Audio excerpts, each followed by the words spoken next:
بزرگوں، دوستوں، ملت اسلامیہ کے نوجوانوں، اسلامی ماؤں اور بہنوں، شعبان کی 28ویں تاریخ سے ہم اور آپ گزر رہے ہیں، یعنی ایک دو دن میں ہم اور آپ اس مبارک مہینے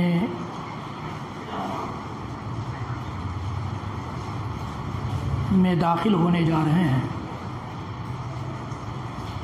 جس مہینے کے سلسلے میں امام کائنات احمد مجتبیٰ محمد مصطفیٰ رسول اکرم صلی اللہ تعالیٰ علیہ وآلہ وسلم نے فرمایا ہے کہ اللہ تعالیٰ کی طرف سے اس مہینے کی شروعات کے وقت ایک آواز لگانے والا آواز لگاتا ہے، یا باغی الخیر اقبل و یا باغی الشر اقصر، کہ اے خیر کے طلبگار، خیر طلب کرنے والے، اللہ کی برکتوں اور رحمتوں کو ڈھونڈنے والے، آ جاؤ اور اللہ کی رحمت اور برکت کے حقدار بن جاؤ۔ وَيَا بَاغِيَ الشَّرِّ اقصر، اور اے شر کے طلب کرنے والوں، اللہ کی نافرمانیوں میں شب و روز گزارنے والوں، رک جاؤ، باز آ جاؤ اپنی گناہوں سے۔ جس مہینے کے سلسلے میں امام کائنات محمد رسول اللہ صلی اللہ تعالیٰ علیہ وآلہ وسلم نے فرمایا ہے کہ اس مہینے میں ایک رات ایسی ہے جو 1000 راتوں سے زیادہ افضل ہے، اور جو اس رات کو پا لے اس نے ہر قسم کی بھلائی کو پا لیا، اور جس کو محرومی ہاتھ لگی اس رات سے، گویا وہ ہر خیر، ہر برکت، ہر رحمت سے محروم رہ گیا۔ اللہ کے نبی صلی اللہ علیہ وسلم نے فرمایا یہ بڑا عظیم مہینہ شروع ہونے جا رہا ہے، جس کی عظمت کا پتہ اور جس کی عظمت پر ایمان تو ہم سب کا ہے، لیکن اس ایمان کے تقاضوں کے مطابق ہم اس مہینے کو نہیں گزار پاتے ہیں۔ اللہ رب العالمین نے قرآن پاک میں جس آیت کریمہ کے ذریعے اس مہینے کے روزوں کو فرض کیا ہے، وہ اور اس کے علاوہ ایک دو آیتیں اور میں نے خطبہ مسنونہ اور سورہ قاف کی تلاوت کے بعد پڑھی ہے۔ ان آیتوں کی روشنی میں آج کی گفتگو ہوگی۔ اللہ رب العالمین نے فرمایا کہ اے ایمان والو، کتب علیکم الصیام، تم پر روزہ فرض کر دیا گیا ہے، تم پر روزہ فرض کر دیا گیا ہے۔ روزہ ہے کیا چیز؟ صبح صادق سے لے کر، یعنی فجر کا وقت شروع ہونے سے لے کر مغرب کا وقت شروع ہونے تک، صبح صادق سے لے کر سورج کے غروب ہونے اور ڈوبنے تک انسان کھانے پینے سے اور بیوی سے ملنے سے رک جائے، یہ روزہ کہلاتا ہے۔ ایک شرط اس میں یہ بھی رکھی جاتی ہے کہ اس کی نیت بھی کرے، وہ ایسے ہی بھوکے پیاسے کوئی رہ جائے تو اس کا روزہ نہیں ہوگا، اس لیے کہ اللہ کے نبی صلی اللہ علیہ وسلم کی صاف ستھری حدیث ہے، صحیح بخاری میں امام بخاری رحمۃ اللہ علیہ نے پہلی حدیث کے طور پر ذکر کیا ہے۔ گویا انہوں نے اپنی اس کتاب کی شروعات کرتے وقت یہ بتانے کی کوشش کی ہے کہ میں نے جو یہ کتاب لکھی ہے اس میں بھی میری نیت خالص نہ ہو تو میری یہ ساری محنتیں بیکار ہیں۔ جو 16 سال کی مدت میں نے یہ کتاب تیار کی ہے، یہ محنت بیکار ہے۔ انما الاعمال بالنیات، عملوں کا دار و مدار نیتوں پر ہے، نیتوں پر ہے، تو نیت ضروری ہے۔ اب سوال یہ پیدا ہوتا ہے کہ نیت کیسے کی جائے؟ نیت جب ہم سحری کھاتے ہیں تو نیت ہوتی ہے روزے کی، زبان سے نیت کرنا کہیں ثابت نہیں ہے۔ کسی حدیث میں اللہ کے نبی صلی اللہ علیہ وسلم نے یہ کہا ہو کہ رمضان کے روزے کی نیت اس طرح سے کرنا ہے، نماز کی نیت اس طرح سے کرنا ہے، سوائے حج اور عمرے کے۔ حج اور عمرہ کا احرام باندھتے وقت حاجی یا معتمر جو ہوتا ہے وہ لبیک اللہم لبیک لبیک لا شریک لک لبیک ان الحمد والنعمت لک والملک لا شریک لک کے کلمات کے ذریعے نیت کرتا ہے، اللہ کے پاس حاضری، اللہ کے گھر میں حاضری کی نیت کرتا ہے، تو اس وقت وہ پکارے۔ باقی کسی عمل کے لیے زبان سے نیت کرنا کہیں سے ثابت نہیں ہے۔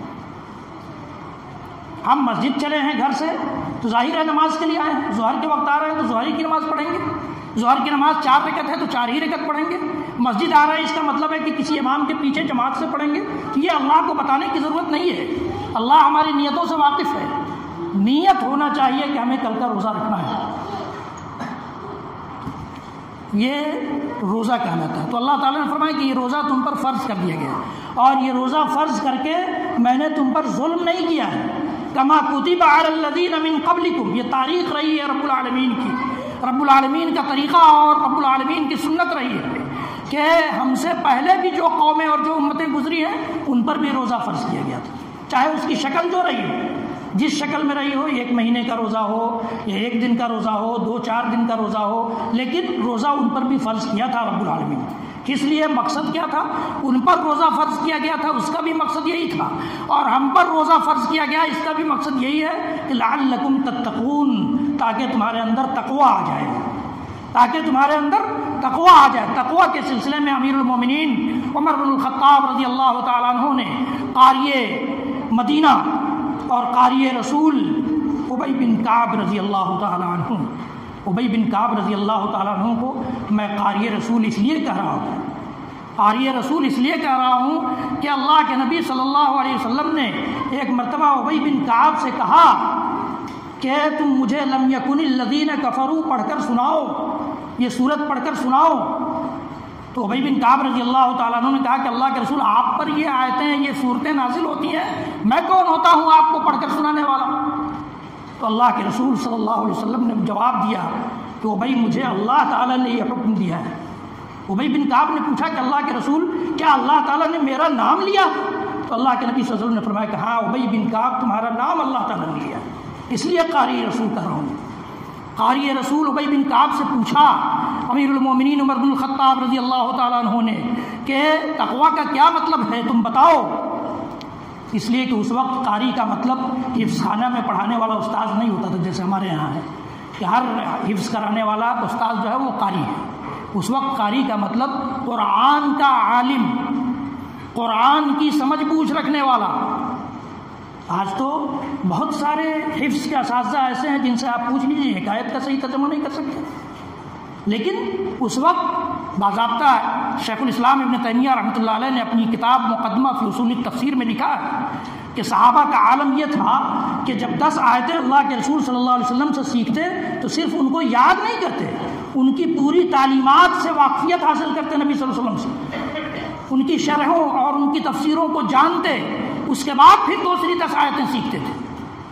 اس لیے قاری رسول اور قاری مدینہ یا قاری صحابہ کا مطلب یہ ہے کہ وہ قرآن کے عالم تھے۔ اس لیے امیر المومنین جیسی شخصیت نے، امیر المومنین عمر بن الخطاب جیسی شخصیت نے ابی بن کعب رضی اللہ تعالیٰ عنہ سے پوچھا کہ ابی بتاؤ کہ تقویٰ کیا چیز ہے؟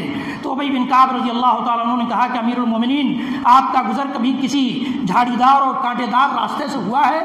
تو امیر المومنین نے کہا کہ ہاں بہت بار ایسا سب کا پڑا ہے۔ تو پوچھا کہ کیسے گزرتے ہیں آپ اس راستے سے؟ تو فرمایا کہ میں اپنے کپڑوں کو سمیٹ کر گزرتا ہوں تاکہ کسی جھاڑی میں یا کانٹے میں میرا کپڑا پھنس نہ جائے۔ حضرت ابی بن کعب رضی اللہ تعالیٰ عنہ نے کہا کہ بس یہی مثال تقویٰ کی ہے کہ ایک تقویٰ اختیار کرنے والا انسان دنیا میں گناہ کے سارے مواقع سے اپنے آپ کو سمیٹ کر گزار لیتا ہے، یہ تقویٰ ہے لعلکم تتقون۔ اور روزے کا عظیم مقصد یہی ہے کہ ہمارے اندر تقویٰ آ جائے۔ پورا رمضان گزارنے کے بعد ہمارے اندر تقویٰ آتا ہے یا نہیں آتا ہے تو اس وقت محاسبہ کریں ہم اور آپ، یا پچھلے رمضان میں آپ نے محاسبہ کیا ہوگا، لیکن حالات یہ بتاتے ہیں، میں کسی کی نیت پر حملہ نہیں کرتا، لیکن حالات یہ بتاتے ہیں، میں مثال بھی دیتا ہوں کہ حالات ہمارے یہ ہیں کہ رمضان کا چاند ہوا تو جیسے بجلی کا سوئچ آن ہو گیا، اور شوال کا چاند ہوا بجلی کا سوئچ آف کر دیا گیا۔ یہ حالات ہیں ہماری عبادتوں کے کیا اللہ تعالیٰ نے صرف رمضان میں نمازوں کو فرض کیا؟ نمازوں کے بارے میں آپ تو کئی خطبوں میں، ہمیشہ خطبوں میں تقریباً اس کی مثال آ جاتی ہے، لیکن نہیں، ہمارے اندر تقویٰ آتا ہے یا نہیں، یہ حساب ہم میں سے ہر ایک کو خود کرنا ہے، خود کرنا ہے، کوئی کسی پر داروغہ نہیں ہے۔ اللہ تعالیٰ نے یہ مقصد بنایا لعلکم تتقون۔ ایام معدودات، یہ روزے جو فرض کیے گئے ہیں یہ چند دن ہی تو ہیں۔ اللہ تعالیٰ کہہ رہا ہے یہ چند دن ہی تو ہیں، یعنی 29 دن نہیں تو 30 دن۔ فمن كان منكم مريضا او على سفر فعدة من ایام اخر، اللہ تعالیٰ نے اس میں بھی چھوٹ دیا، کوئی مریض ہے، بیمار ہے، روزہ نہیں رکھ سکتا ہے، تو وہ آگے چل کر جب وہ صحت مند ہو جائے، بیماری سے شفا پا جائے، بیماری سے اس کی صحت لوٹ آئے تو وہ روزہ رکھ لے، اس کی قضا کر لے۔ یا اسی طرح سے کوئی مسافر ہے تو مسافر بھی یہی کرے، مسافر اگر یہ راستے میں روزہ نہیں رکھ سکتا، لمبے سفر پر جا رہا ہے، تو وہ بعد میں اپنے روزے کو پورا کر لے، اس کی قضا کر لے۔ یہ اللہ تعالیٰ کہہ رہا ہے، اللہ تعالیٰ نے ہم پر اور آپ پر کسی بھی قسم کی زیادتی نہیں کی۔ اگلی آیت جب میں پڑھوں گا اس میں آپ دیکھیں گے کہ اللہ تعالیٰ کیا چاہتا ہے۔ فَعِدَّةٌ مِّنْ أَيَّامٍ أُخَرَ، مریض کے حکم میں ہی وہ عورتیں ہیں جو پریگننٹ ہیں، حاملہ ہیں، یا دودھ پلانے والی ہیں، بچے کا دودھ کم ہو سکتا ہے، تو ایسی عورتیں بھی مریض کے حکم میں ہیں، مریض کے حکم میں ہے۔ فَعِدَّةٌ مِّنْ أَيَّامٍ، تو وہ لوگ بھی بعد میں، وہ عورتیں بھی، ایسی عورتیں بھی بعد میں قضا کریں گی۔ وَعَلَى الَّذِينَ يُطِيقُونَهُ فِدْيَةٌ طَعَامُ مِسْكِينٍ، اس آیت کے اس ٹکڑے کے سلسلے میں مفسرین نے لکھا ہے کہ یہ حکم پہلے تھا کہ جن کو طاقت ہے تو وہ ایک مسکین کو کھانا کھلا کر ایک روزے کے بدلے میں اپنا روزہ پورا کر سکتا ہے، یعنی وہ روزہ نہ رکھے، ایک مسکین کو کھانا کھلا دے، پہلے یہ حکم تھا۔ پھر اگلی آیت میں جب حکم ہوا تو اس کے ذریعے یہ حکم منسوخ ہو گیا، اس حکم کو ختم کر دیا گیا۔ اور بعض مفسرین نے لکھا کہ یہ عام لوگوں کے حکم میں تو منسوخ ہو گیا، لیکن ایسے لوگ جو روزہ رکھنے کی حالت میں نہیں ہیں، دائمی مریض ہیں، یا بالکل اتنے بوڑھے ہو چکے ہیں، کمزور ہو چکے ہیں کہ ان کے بس کا نہیں ہے کہ وہ روزہ رکھ سکیں، یا ایسی بیماری میں وہ گرفتار ہو چکے ہیں کہ وہ روزہ رکھیں گے تو اور مزید بیمار ہو جائیں گے، تو ایسے لوگوں کے لیے اللہ تعالیٰ نے یہ صورت نکالی، یہ بیان کی ہے کہ ایسے لوگ ایک مسکین کو کھانا کھلا کر اپنے روزے کا فدیہ دے سکتے ہیں۔ ایک روزے کا فدیہ، ایک روزے کا لوگ فون کر کے پوچھتے ہیں کہ ایک روزے فدیہ کیسے دیا جائے؟ ایک روزے کا فدیہ ایک مسکین کو کھلانا ہے۔ فدیۃ طعام مسکین فمن تطوع خیرا فهو خیر اللہ، اس میں بھی لوگ حساب جوڑتے ہیں، بتائیے کتنا، ایک فکس اماؤنٹ بتا دیجیے۔ میں کیسے بتا دوں بھائی؟ آپ کیسا کھانا کھاتے ہیں وہ کھانا ہی تو اس کو کھلائیں گے۔ یہ تو بالکل وہی ہو گیا جیسے فطرے کی رقم لوگ متعین کر کے اعلان کر دیتے ہیں، ابھی رمضان شروع نہیں ہوا کہ اعلان ہو جاتا ہے کہ 50 روپیہ دے دینا ہے، جان چھڑا لینا ہے 50 روپیہ دے کر، نہیں، تو وہ اپنے اسٹینڈرڈ کے مطابق وہ جس طرح کا کھانا کھاتا ہے اس طرح کا کھانا کھلائے گا۔ اور اللہ تعالیٰ کہتا ہے کہ اس سے زیادہ اگر کوئی دے دیتا ہے تو اس کے لیے بہتر ہے، فمن تطوع خیرا فهو خیر اللہ، تو اس کے لیے اچھا ہے۔ وان تصوموا خیر لکم، اور اگر تم روزہ رکھو تو تمہارے لیے زیادہ بہتر ہے۔ یہ اس وقت کا حکم تھا، اب تو روزہ رکھنا ہی رکھنا ہے، سوائے ان لوگوں کے جو نہیں رکھ سکتے ہیں۔ جو نہیں رکھ سکتا ہے وہ جانتا ہے اور اس کا رب جانتا ہے، وہ جانتا ہے اور اس کا رب جانتا ہے کہ وہ رکھ سکتا ہے یا نہیں رکھ سکتا ہے۔ یہ معاملہ سراپا اللہ تعالیٰ کا ہے۔ فمن تطوع خیرا فهو خیر اللہ وان تصوموا خیر لکم ان کنتم تعلمون، اگر تم سمجھ بوجھ رکھتے ہو۔ پھر اللہ رب العالمین نے اس کے بعد تیسری آیت میں فرمایا شہر رمضان الذی انزل فیہ القرآن، رمضان کا مہینہ وہ مہینہ ہے جس میں قرآن نازل کیا گیا۔ بلکہ آج میں پڑھ رہا تھا تو مجھے ایک حدیث ملی جو صحیح الجامع الصغیر کی روایت ہے کہ اللہ کے رسول صلی اللہ علیہ وسلم نے حضرت واصلہ بن اسقع رضی اللہ تعالیٰ عنہ اس کے راوی ہیں، کہتے ہیں کہ اللہ کے نبی صلی اللہ علیہ وسلم نے فرمایا کہ ابراہیم علیہ السلام پر جو صحیفہ نازل ہوا تھا وہ رمضان کی پہلی تاریخ کو نازل ہوا تھا۔ حضرت موسیٰ علیہ السلام پر تورات جو نازل ہوا وہ رمضان کی 5 تاریخ کو نازل ہوا تھا، اور اسی طرح سے حضرت عیسیٰ علیہ السلام پر جو انجیل نازل ہوئی وہ رمضان کی 13 تاریخ کو نازل ہوئی۔ اسی طرح سے اللہ کے نبی صلی اللہ علیہ وسلم نے فرمایا کہ حضرت داؤد علیہ السلام پر زبور کی کتاب نازل ہوئی تو یہ رمضان کی 18 تاریخ کو نازل ہوئی، اور قرآن پاک اللہ کے نبی صلی اللہ علیہ وسلم پر 24 رمضان گزر جانے کے بعد 25ویں رات کو نازل ہوئی۔ یہ حدیث میں نے آج پڑھی ہے، میرے علم میں یہ حدیث آج آئی ہے۔ تو آپ تصور کیجئے کہ گویا ساری آسمانی کتابوں کو اللہ تعالیٰ نے رمضان میں نازل کیا، شہر رمضان الذی انزل فیہ القرآن، رمضان کا مہینہ وہ مہینہ ہے جس میں قرآن نازل کیا گیا، وہ قرآن جس میں ہدایت ہے ساری انسانیت کے لیے، فیہ ھدی للناس وبینات من الھدی والفرقان، اور ہدایت کے براہین ہیں، اس میں ہدایت کی دلیلیں ہیں، ہدایت کی نشانیاں ہیں قرآن پاک میں، والفرقان، اور حق اور باطل کو بالکل الگ کر دینے والی صلاحیت ہے اس کتاب میں۔ فمن شہد منکم الشہر فلیصم، تم میں سے جو آدمی یہ مہینہ پالے وہ اس کا روزہ رکھے۔ اللہ تعالیٰ نے اس ٹکڑے کے ذریعے اس ٹکڑے کو جو فدیہ والا ٹکڑا ہے منسوخ کر دیا ہے۔ اب یہ حکم سارے لوگوں کے لیے ہے کہ وہ کسی بھی حالت میں، اگر وہ بیمار نہیں ہے یا مسافر نہیں ہے تو وہ ہر حال میں روزہ رکھیں گے۔ فمن شہد منکم الشہر فلیصم، جو رمضان کا مہینہ پائے اسے روزہ رکھنا ہے، فلیصم۔ فمن کان منکم مریضا او علی سفر، اللہ تعالیٰ نے یہاں بھی وہی چیز دہرائی کہ جو مریض ہے یا سفر پر ہے فعدۃ من ایام اخر، تو اس کے لیے دوسرے دنوں میں قضا کرنے کی کا حکم ہے، چھوڑنا نہیں ہے۔ حائضہ عورتیں جو مہینے میں ایک بار حیض سے گزرتی ہیں ان کے لیے بھی رمضان کا روزہ ان کا چھوٹ جاتا ہے تو ان کی قضا کرنا ہے، نماز چھوٹ جائے تو ان کی قضا نہیں کرنا ہے، اس لیے کہ نماز 5 وقت 24 گھنٹے میں پڑھنا ہے، اور رمضان کے روزے کا مسئلہ صرف 1 مہینے میں آتا ہے، تو اللہ تعالیٰ نے ان کو نماز میں چھوٹ دے دی ہے لیکن روزے میں چھوٹ نہیں دی، ان کو بھی قضا کرنا ہے، انہیں بھی قضا کرنا ہے۔ اللہ تعالیٰ نے فرمایا کہ فعدۃ من ایام اخر یرید اللہ بکم اليسر ولا یرید بکم العسر، اللہ تعالیٰ انسانی کمزوریوں سے واقف ہے، کہتا ہے کہ اللہ تمہارے ساتھ آسانی چاہتا ہے، مشکل نہیں چاہتا۔ اللہ اکبر، اللہ تعالیٰ کتنا بڑا مہربان ہے۔ اب ہم صلاحیت رکھتے ہوئے، صحت رکھتے ہوئے پردہ لگا کر کھائیں تو کیا فرق پڑتا ہے؟ پردہ لگانے کی ضرورت کیا بھائی؟ ہم اور آپ کو لاٹھی سے ماریں گے، ڈنڈے سے کوئی مارے گا آپ کو کہ کیوں روزہ تم نے نہیں رکھا؟ نہیں، کوئی پوچھنے والا نہیں ہے آج کی تاریخ میں، یہ کوئی عیب کی بات نہیں ہے۔ نماز نہیں پڑھتے تو کوئی عیب کی بات نہیں ہے، تو روزہ نہیں رکھنا کیا عیب کی بات ہے؟ زکوٰۃ نہیں دینا کیا عیب کی بات ہو جائے گی؟ صلاحیت رکھتے ہوئے حج اور عمرے کو نہیں جاتے ہیں، انتظار کرتے ہیں کہ ساری ذمہ داریوں سے جب ہم نپٹ لیں گے تب جائیں گے حج اور عمرے کے لیے۔ کون آپ کو لاٹھی سے دوڑا رہا ہے؟ لاٹھی لے کر کوئی ضرورت نہیں پردہ لگانے کی، بے پردہ کھائیے، اللہ تعالیٰ سے تھوڑی پردہ کر پائیں گے آپ، اللہ تعالیٰ سے پردہ نہیں کر سکتے۔ تو صحت اور تندرستی اللہ تعالیٰ نے دی ہے تو اس کو غنیمت جانتے ہوئے اس کی فرما برداریوں میں گزاریے، ورنہ ایک وقت ایسا آئے گا کہ جب صحت نہیں رہے گی تو روئیں گے، اور اس وقت نہ صحیح سے سجدہ کر پائیں گے، نہ صحیح سے رکوع کر پائیں گے، نہ آنکھ کام کر پائے گی، نہ ہاتھ اور پیر۔ اس وقت کے آنے سے پہلے تو کم از کم ہم اللہ کی رضامندی کے اعمال کر لیں، اللہ کو خوش کرنے والے کام بجا لائیں۔ اللہ تعالیٰ فرماتا ہے یرید اللہ بکم اليسر ولا یرید بکم العسر، اللہ تعالیٰ تمہارے ساتھ آسانی چاہتا ہے، مشکل نہیں چاہتا۔ وہ دیکھتا ہے کہ تم مریض ہو جاؤ گے تو روزہ نہیں رکھ پاؤ گے تو کہا کہ بعد میں رکھ لینا، کوئی بات نہیں۔ وہ چاہتا تو حکم دیتا تھا کہ نہیں مریض ہو تب بھی رکھنا ہے، وہ چاہتا تو یہ حکم دے دیتا کہ مسافر ہو تب بھی رکھنا ہے، لیکن اللہ تعالیٰ نے آسانی ہمارے ساتھ چاہیے۔ تو جب اللہ تعالیٰ نے ہمارے ساتھ آسانی چاہیے ہے، اللہ تعالیٰ ہمارے ساتھ یہ کرنا چاہتا ہے تو ہم اس کے ساتھ کیوں خیانت کرنا چاہتے ہیں؟ ہم اس کے لیے روزہ رکھنے میں کیوں پردہ لگاتے ہیں؟ یرید اللہ بکم اليسر ولا یرید بکم العسر ولتکملوا العدہ، اور اللہ تعالیٰ یہ چاہتا ہے کہ تم یہ جو 29 یا 30 دن کی مدت ہے اس کو پوری کرو، مکمل کرو۔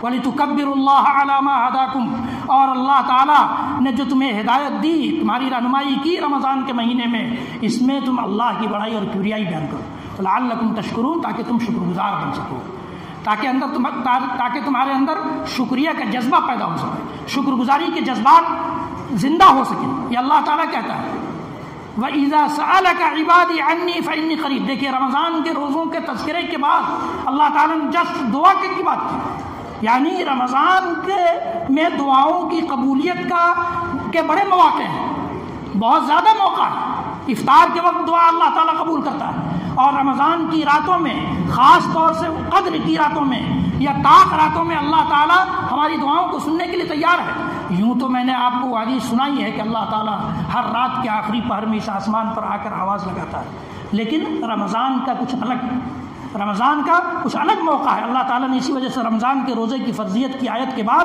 یہ آیت نازل کی کہ جب میرے بندے میرے بارے میں آپ سے پوچھیں تو آپ کہہ دیجئے میں قریب ہوں، میں قریب ہوں.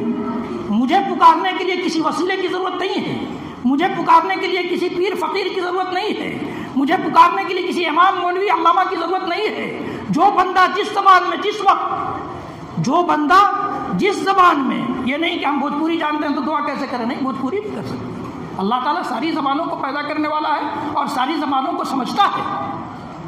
جس وقت موقع ہو، یہ نہیں کہ بھائی نماز کے ہی وقت دعا کریں گے، کوئی ضروری نہیں ہے، کوئی ضروری نہیں ہے. ہم باتھ روم جاتے ہیں اس وقت بھی دعا کرتے ہیں، باتھ روم سے نکلتے ہیں اس وقت بھی دعا کرتے ہیں، وضو کرتے ہیں تو دعا کرتے ہیں، وضو سے فارغ ہوتے ہیں تو دعا کرتے ہیں، سونے جاتے ہیں تو دعا کرتے ہیں، سو کر اٹھتے ہیں تو دعا کرتے ہیں. دعا کے لیے یہ ضروری نہیں ہے کہ آپ باضابطہ وضو کر کے اور 2 رکعت نماز پڑھیں تبھی دعا کریں، نہیں، دعا کسی وقت کر سکتے ہیں. اللہ تعالیٰ قریب ہے، ہماری دعاؤں کو سننے والا ہے. فإنی قریب اجیب دعوت الداعی اذا دعان، جب جس وقت جس زبان میں دعا کرنے والا مجھے بلاتا ہے، اللہ تعالیٰ کہتا ہے کہ مجھے بلاتا ہے، میں اس کی دعا کو سنتا ہوں، قبول کرتا ہوں. اجیب دعوت الداعی اذا دعان فلیستجیبوا لی. تب بندوں کو بھی چاہیے کہ وہ میری پکار سنیں، میری دعوت پر لبیک کہیں، میرے احکام کی پیروی کریں. میں نے جو راستہ دکھایا اس راستے پر چلیں. میں نے جس رسول کو اتباع کے لیے، پیروی کے لیے، محبت کے لیے بھیجا ہے اس سے محبت کریں، اس کی پیروی کریں، اس کی اتباع کریں. فَلْيَسْتَجِيبُوا لِي وَلْيُؤْمِنُوا بِي، مجھ پر ایمان لائیں، لَعَلَّهُمْ يَرْشُدُونَ، تاکہ نیک ہو جائیں. رشد و ہدایت اللہ رب العالمین سے رشتہ جوڑنے میں ہے. رشد و ہدایت اسٹیج سے نہیں بٹتا کہ چوغا پہن کر کوئی آئے اور آپ کو ہدایت کا سرٹیفکیٹ دے دیں، دوسرے کو کفر کا دے دیں، نہیں. رشد و ہدایت اللہ تعالیٰ سے رشتہ جتنا مضبوط ہوگا اتنی ہدایت ملے گی. اللہ تعالیٰ سے رشتہ جس قدر مضبوط ہوگا اتنی ہدایت ملے گی. اللہ کے رسول صلی اللہ علیہ وسلم کی حدیث گرامی ہے، ابو ہریرہ رضی اللہ تعالیٰ عنہ روایت کرتے ہیں، صحیح مسلم کی روایت ہے کہ آپ فرماتے ہیں کہ کل عمل ابن آدم یضاعف الحسنۃ بعشر امثالها الى 700 ضعف. بنی آدمی کے ہر عمل کا بدلہ اللہ تعالیٰ 10 گنا سے لے کر 700 گنا تک دیتا ہے، 700 گنا تک دیتا ہے. وَيَقُولُ اللَّهُ تعالیٰ، اور اللہ تعالیٰ کہتا ہے إِلَّا الصَّوْمُ فَإِنَّهُ لِي وَأَنَا أَجْزِي بِهِ، سوائے روزے کے، روزہ میرے لیے ہے، میں اس کا بدلہ دوں گا. آپ سوچیں گے کہ نماز کس کے لیے ہے، پھر حج اور عمرہ کس کے لیے ہے، پھر زکوٰۃ اور صدقہ خیرات کس کے لیے ہے، پھر سب اللہ کے لیے. سارے نیک اعمال اللہ ہی کے لیے کیے جانے چاہیے، کسی اور کے لیے کریں گے تو شرک ہو جائے گا. لیکن روزہ ایک ایسی چیز ہے جس کو اللہ رب العالمین دیکھ سکتا ہے.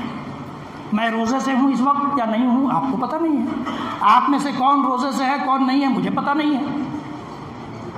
یہ اللہ رب العالمین کے علم میں ہے. اسی لیے اللہ رب العالمین نے کہا کہ چونکہ اس کا تعلق میرے علم سے ہے اس لیے میں اس کا بدلہ دوں گا. بندہ چرا کے کھا سکتا ہے، گھر میں اپنے کھا سکتا ہے، کوئی نہیں دیکھے گا. پانی پی سکتا ہے، کسی کو پتہ نہیں چلے گا. إِلَّا الصَّوْمُ فَإِنَّهُ لِي وَأَنَا أَجْزِي بِهِ. پھر اللہ کے رسول صلی اللہ علیہ وسلم فرماتے ہیں وَالَّذِي نَفْسُ مُحَمَّدٍ بِيَدِهِ، محمد کی جان جس کے ہاتھ میں ہے اس کی قسم، یعنی رب کی قسم، إِنَّهُ لَخَلُوفُ فَمِ الصَّائِمِ أَطْيَبُ عِندَ اللَّهِ مِن رِّيحِ الْمِسْكِ. روزے دار کے منہ میں جو بو پیدا ہو جاتی ہے، مہک پیدا ہو جاتی ہے، اللہ رب العالمین کے نزدیک مشک سے زیادہ خوشبودار ہے، مشک سے زیادہ خوشبودار ہے. ہم کیوں نہیں چاہیں گے کہ ہمارے منہ کی مہک اللہ رب العالمین کے نزدیک مشک سے زیادہ بہتر ہو؟ ہم میں سے کون نہیں چاہے گا؟ اگر کوئی نہیں چاہتا ہے تو اس سے بڑا محروم اور بدقسمت کون ہے، بد نصیب کون ہے؟ اللہ کے رسول فرماتے ہیں للصائم فرحتان، روزے دار کے لیے 2 خوشیاں ہیں، فرحۃ عند فطرہ وفرحۃ عند لقاء ربہ. فرحۃ اذا افطر وفرحۃ اذا لقی ربہ. دوسری روایتوں کے مطابق کہ ایک خوشی تو افطار کے وقت کی خوشی ہے اور دوسری خوشی جب وہ اپنے رب سے ملے گا اس وقت کی خوشی. ہم میں سے کون بد نصیب یہ نہیں چاہے گا کہ وہ اپنے رب سے ملاقات کے وقت خوش ہو؟ کس کی یہ خواہش نہیں ہوگی؟ اگر خواہش ہے تو روزہ رکھیں. اللہ رب العالمین نے فرمایا، اللہ کے رسول صلی اللہ علیہ وسلم نے یہ فرمایا، اللہ کے رسول نے فرمایا سیام جنہ، سیام روزہ ڈھال ہے جہنم کی آگ سے بچانے والی. ڈھال روکنے کی چیز ہے، جہنم کی آگ کو اس سے روک دے گی۔ اللہ کے رسول صلی اللہ علیہ وسلم نے یہ بھی فرمایا کہ روزہ اور قرآن یہ دونوں اللہ رب العالمین کے ہاں سفارش کریں گے کہ اللہ میں نے اس کو کھانے اور پینے سے روک دیا تھا، اس نے روزہ رکھا تھا، تو میری سفارش اس کے حق میں قبول کر لے۔ قرآن کہے گا کہ رب العالمین میں نے اسے رات کی نیند سے روک دیا تھا، میری وجہ سے یہ رات میں سویا نہیں، رات میں جاگ کر تیری کتاب کی تلاوت کر رہا تھا، اس لیے اس کے حق میں میری سفارش قبول کر لے۔ اللہ اکبر۔ تو ایسے عمل سے اگر ہم محروم رہ جائیں تو اس سے بڑی محرومی واقعی کچھ نہیں ہے۔ جو اللہ کے نبی صلی اللہ علیہ وسلم نے فرمایا ہے کہ رمضان سے کی خیر سے، برکت سے اور رمضان کی رحمت سے جو محروم ہو رہ جائے اس سے بڑا محروم کوئی نہیں ہو سکتا ہے۔ اللہ کے نبی صلی اللہ علیہ وسلم کی حدیث سنا کر میں اپنی بات ختم کرتا ہوں، جس میں یہ آیا ہے کہ اللہ کے رسول نے پہلے ممبر پر قدم رکھتے ہوئے کہا کہ آمین، دوسرے ممبر پر قدم رکھا تو کہا آمین، تیسرے ممبر پر قدم رکھا تو کہا آمین۔ اللہ کے نبی صلی اللہ علیہ وسلم کا ممبر 3 اسٹیپ کا تھا اور تیسرے اسٹیپ پر کھڑے ہو کر اللہ کے رسول خطبہ دیتے تھے۔ اس کے بعد پھر جب ابو بکر آئے تو دوسرے پر، امیر المومنین عمر بن خطاب آئے تو تیسرے پر، اور اس کے بعد سے پھر تیسرے کی تاریخ بن گئی۔ تو اللہ کے رسول صلی اللہ علیہ وسلم نے کہا کہ آمین کہا۔ صحابہ نے بعد میں خطبے سے فارغ ہونے کے بعد پوچھا کہ اللہ کے رسول آج خلاف معمول، آج آپ جو ہمیشہ کرتے تھے اس سے ہٹ کر آپ نے 3 بار آمین کیوں کہی؟ کہا کہ دیکھو جبریل تشریف لائے تھے، انہوں نے بد دعا کی تھی، بد دعا کی، پہلے زینے پر میں نے قدم رکھا تو انہوں نے بد دعا کی کہ لعنت ہو اللہ کی اس شخص پر جو رمضان کا مہینہ پائے اور رمضان میں نیکیاں کر کے اللہ رب العالمین سے اپنی مغفرت نہ کرا پائے۔ تو جبریل امین جو فرشتوں کے امام ہیں اور نبی اکرم صلی اللہ علیہ وسلم جو ساری انسانیت ہی نہیں سارے انبیاء اور رسولوں کے بھی امام ہیں، بد دعا جبریل امین کی اور بد دعا پر آمین امام کائنات کی۔ آپ تصور کیجئے کہ وہ بد دعا بچ جائے گی قبول ہونے سے؟ فرمایا دوسرے زینے پر میں نے قدم رکھا تو جبریل امین نے دعا کی کہ لعنت ہو اللہ کے اس شخص پر جو اپنے والدین یا اپنے والدین میں سے کسی ایک کو پاتا ہے اور اس کی خدمت کر کے جنت حاصل نہیں کر پاتا ہے، جنت حاصل نہیں کر پاتا۔ تو یہ اللہ کے نبی صلی اللہ علیہ وسلم نے اس حدیث میں یہ ذکر فرمایا۔ تو معلوم یہ ہوا کہ بڑا عظیم عظمت والا، برکت والا، رحمت والا، خیر والا مہینہ جو کل سے یا پرسوں سے شروع ہونے جا رہا ہے، رب العالمین ہم سب کو اس کی عظمت کا احترام کرنے اور اس کے مطابق، اس کے حکم، اپنے حکم کے مطابق، اپنے رسول محمد عربی صلی اللہ علیہ وسلم کے طریقے کے مطابق اس مہینے کو گزارنے کی توفیق عنایت فرمائے۔